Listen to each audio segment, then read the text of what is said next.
Okay, I find it interesting na every time it's an unlimited height conference, meaning teams can get imports sa kahit, 7 feet tall, 8 feet tall, okay lang.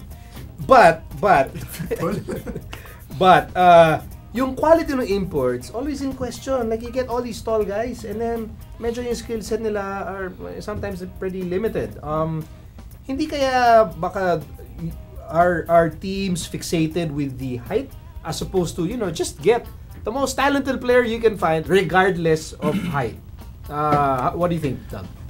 For me, I think a lot of these coaches consider that they'll assume that other teams will get tall imports, so they'll end up getting a tall one. Kasi natatakot sila dahil baka matchup. But in essence, parang I would think that most of these pag unlimited height na for the conference imports, usually the skill set goes to the shorter ones. Like maybe like a Bulkman, 6'7", 6'6", and the 6'9", 6'10" and above. Parang you'll see the most talented, the most skilled. Nasa NBA na yun or. I hear that all the time. Is that necessarily true? You'll rarely find a gem of an import that plays so well, na legit post-up guy that's a 7-footer that will play in the PBA. Or siguro bata pa yun. I would have thought that Bulls would be the one that could make it to the NBA, but sa skill set na hindi pa nakaabot na NBA yan. Sa lagay na yun. And it just comes to show that not everything will be based on not on height, diba? Parang it all depends on your skill set, how effective you'll be with the team, and it's proven now with Petron. He's not the tallest import. He said he's the shortest, but has the biggest heart. There are other imports also who are, I don't know, rumored to be changed or whatever, but it's tough. It's tough for them, They're put on a hot seat every time a team loses. It's their fault, and a lot of factors go into it. What do you think? Yung two schools of thought. Do you go tall? Kasi natatakot ka na, kukuha na 7-footer ng kalaban, or do you go with talent? Talagang pure talent and not think about the height factor? I think it depends on the lineups also per team. Okay. Like Petron can afford to get a bulkman because they have a junior Fajardo. But on the other hand, Rain or Shine nga, I mean, their centers and power forwards, they're all undersized. That's why para sa kanila, there's siguro a necessity to get a bigger center. Yeah, kasi local sa Reno siya, unlimited width eh. Exactly. Kaya hirap yung ibang import. Ako may personal opinion is I think that for example in the NBA, the players that madalas that get only get a few years of experience in the NBA are those na tinatawag nilang mga yung walang position. Tweeners. Tweeners, mga 6'6", who are too small to post up but are too, those kinds. Those are the perfect players in the PBA. Yes, I was gonna say the same. Diba? Because what you can do is now, you can fit that import to whatever your needs are. I mean, Bulkman, I think to a certain extent, tweener siya sa NBA. But in the PBA, swak siya talaga. So I think there's that kind of versatility and mobility. I think that's where teams are sort of leading now to how they're choosing their imports. Ikaw, let's say you were a coach or you were like a GM, would you prefer the school of thought na I will get the tallest kasi yan ang kukunin ng lahat? You have to get somebody 6'10", 6'11", or a 7'3" guy like Rain or Shine. Dahil malalaki rin yung makakalaban, wala ka namang pang ma-match up. Yeah. So, at least mag-match up sila na maganda ng kalaban yung import, locals na ulit ang labanan. No, but Hinebra, the tall import, and Rain or Shine basically use the locals to guide the tall import. No, naubos sa foul yung import nila. Okay nga, but Rain or Shine still won, meaning to say doon na nga pumapasok yung quality ng import. O kaya nga, hindi nga ba based on what we've been observing through the several years that we've been covering, na kadalasan yung mga matatakad na dumarating, parang their skill set nila kulang. So ikaw naniniwala ka, you still go tall. You have to. Dahil nga sa matchup eh. Sa matchup, I heard Richard De Rosario say once mas magaling pa siya sa ganitong import eh.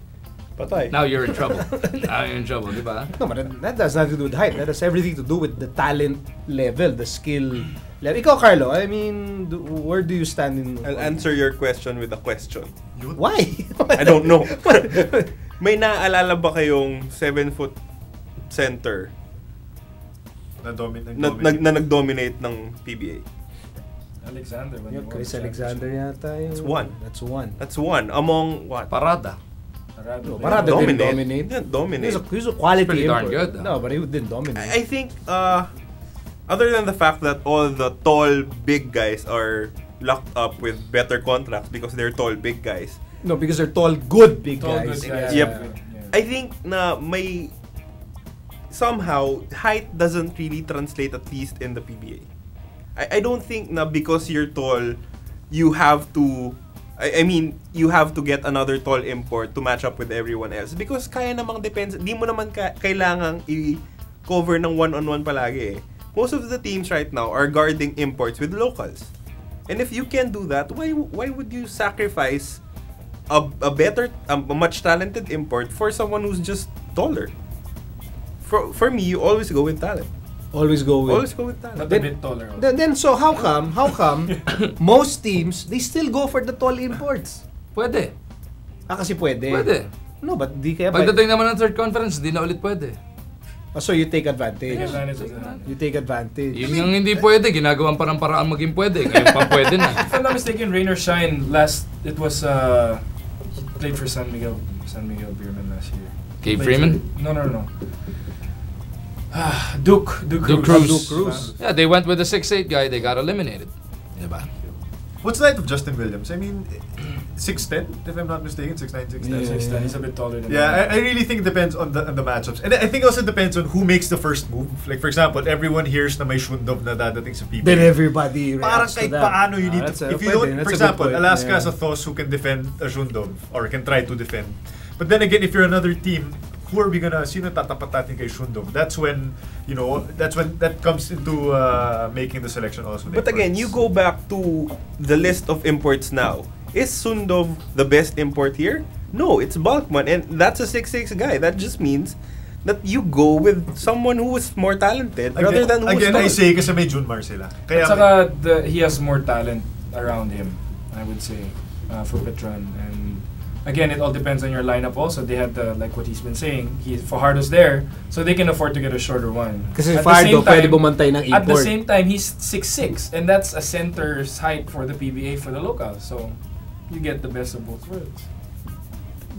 Pero ano kasi parang the argument that I am intrigued with is always go with talent, don't go with height. I don't know if it's personal.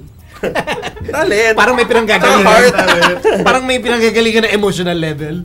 But I think I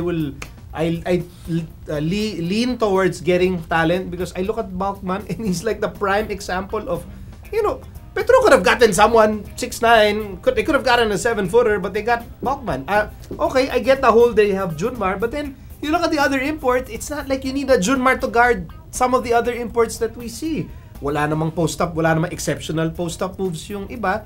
And I think Belga also kind of supports that theory na, look, if Belga can guard an import with a little help defense, pero kaya niya, then probably other defenders baka can... next year, unlimited width na dapat yung Yun ang maganda para may iba naman. Unlimited mga Sean Daniel sa level. Unlimited. Big baby. Yeah, we can try that.